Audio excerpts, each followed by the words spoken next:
Sir अपना परिचय दीजिए। मैं हाशिर आफ्ताब शेबी,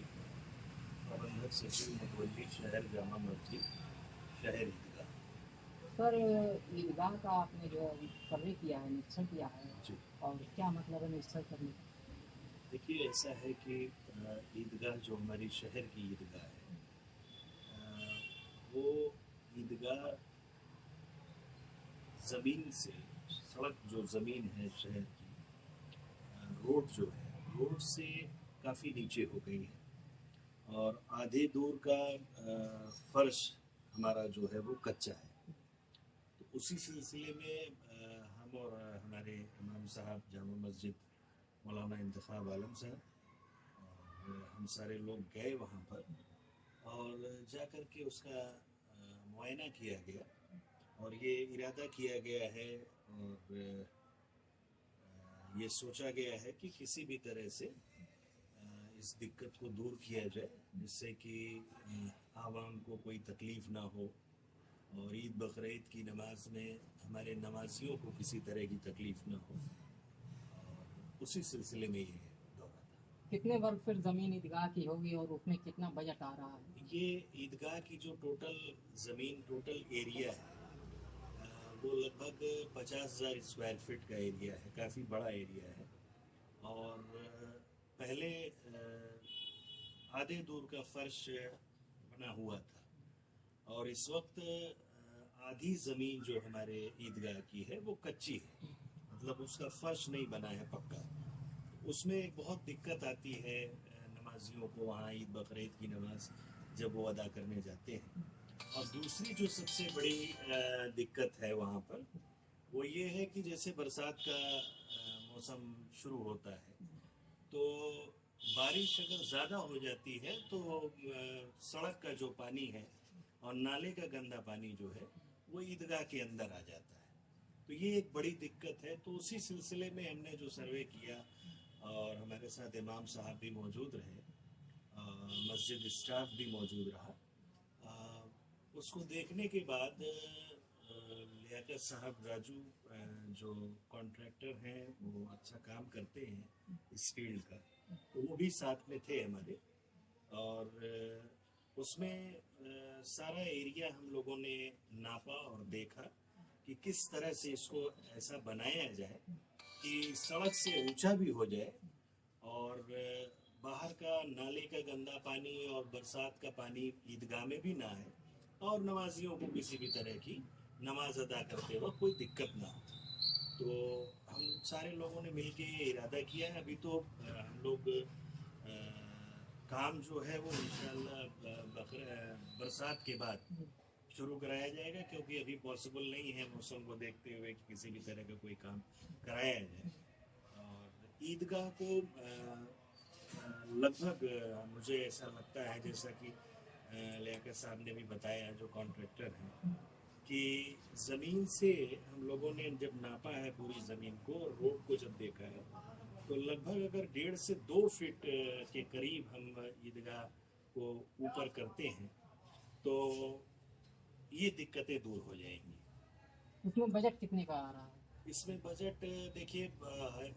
लगभग 1,000 ट्राली जो मिट्टी ठेकेदार साहब ने बताया है कि लगभग 1,000 ट्राली मिट्टी लगनी है और बजट का एक मोटा मोटा आंकड़ा जो अभी आया है वो लगभग मैं समझता हूँ 15 से 20 लाख के बीच का आंकड़ा है। और मगर इस पर मैं एक बात ज़रूर कहना चाहूँगा क्योंकि मैं चंदे कल्चर के खिलाफ हूँ और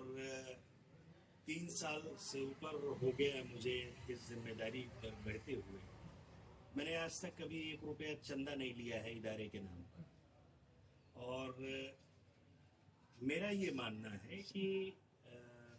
किसी भी तरह का इदारा हो, मदारिस हो, ख़ास तौर से जब मस्जिदों का काम होता है, मदरसों का काम होता है, उससे जुड़े हुए इदारों का काम होता है, मसलन ईदगाह को ही ले लीजिए। मेरा मानना ये है कि जो भी बजट बने वो बजट सबके सामने बनना चाहिए, आवाम को पता होना चाहिए कि ये काम होना है तो इस काम में कितना खर्च आ रहा है और खर्च जब पता चल जाए तो मेरा ये अपना ज़ाती मानना है कि जब भी हम आवाम से रिक्वेस्ट करें ताउन करने के लिए तो आवाम से रिक्वेस्ट ये होनी चाहिए कि आप अपना ताउन जो है वो मटेरियल की शक्ल में करें, पैसे की शक्ल में नहीं। जहाँ बहुत मजबूरी हो, बहुत ज़रूरत हो कि नहीं, सपोज दैट आप ऐसे समझ लीजिए कि अब मजदूर की मजदूरी देना है, तो मैंने ये प्लान किया है कि मजदूर की मजदूरी कितनी आएगी ये भी आवाम के बीच में बैठ कर के कंसल्ट हो, और जिसके भी पास इस तरह के मिस्त्री मजदूर या एक टीम है वो भी आए वहां बैठे और वो बताए कि हम कितनी मजदूरी लेंगे और कितने में इस काम को पूरा करेंगे। तो मजदूरी जो आती है वो कितनी आती है वो आवाम को पता हो, आवाम डिसाइड कर ले, वो मजदूर को कॉन्ट्रैक्टर को खुद पैसा दे जितना भी पैसा लगना है, प्लस जैसे मिट्टी है, बालू है, गिट्टी है, मोरंग है या व्हाटएवर जितनी भी जरूरतें पड़ती हैं किसी काम को कराने के लिए, वो ऐसा करें कि साहब हम इतने ट्रॉली मिट्टी ताउन करते हैं, हम इतने ट्रॉली बालू ताउन करना चाहते हैं, हम इतना ईंटा देना चाहते हैं। तो मैं रिक्वेस्ट यही करूंगा अपने आजमगढ़ के लोगों से, अपनी आवाम से और मुसलमान भाई और बहनों से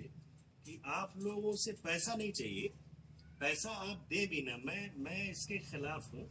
और मुझे ये पसंद नहीं है कि दीन के लिए कोई काम किया जाए तो उसके लिए घूम घूम कर चंदा मांगा जाए। आमूमन आम तौर पर मैं सबको नहीं कह रहा हूँ, कुछ लोग हैं इस तरह के, वो आवाम को ये बताते हैं कि 2 लाख का खर्चा है, ये मस्जिद में काम होना है। आवाम सुनती है, वो ये सोचती है, उसकी नीयत ये होती है कि हम तो अपनी आखिरत के लिए कर रहे हैं, अल्लाह के लिए कर रहे हैं। वो जिम्मेदार लोगों को चंदा करती है, वो जो चंदा करती है वो किसी आवाम को पता नहीं होता कि कितना चंदा किया। अब जरूरत थी 2 लाख की, आ गया 4 लाख। अब वो 4 लाख में कितना लगा कितना नहीं लगा इसका पता किसी को नहीं चलता। तो मैं इस परंपरा के भी खिलाफ हूँ और मैं गुजारिश करूंगा जितने भी इदारे हैं हमारे जिले में, मदारिस हैं या मस्जिदें हैं या इस तरह से जो भी जुड़ी हुई चीजें हैं, उनमें अल्लाह के वास्ते ये पैसे का लेन देन, मैं 3 साल से ऊपर हो गया शहर मरकज की जिम्मेदारी अल्लाह ने मुझे दिया है, अल्लाह कबूल कर लें बस। मैंने आज तक 1 रुपया चंदा किसी से नहीं लिया और मुझसे पहले मेरे वालिद साहब 23 साल इस जिम्मेदारी को उन्होंने संभाला, अल्लाह के फजल करम से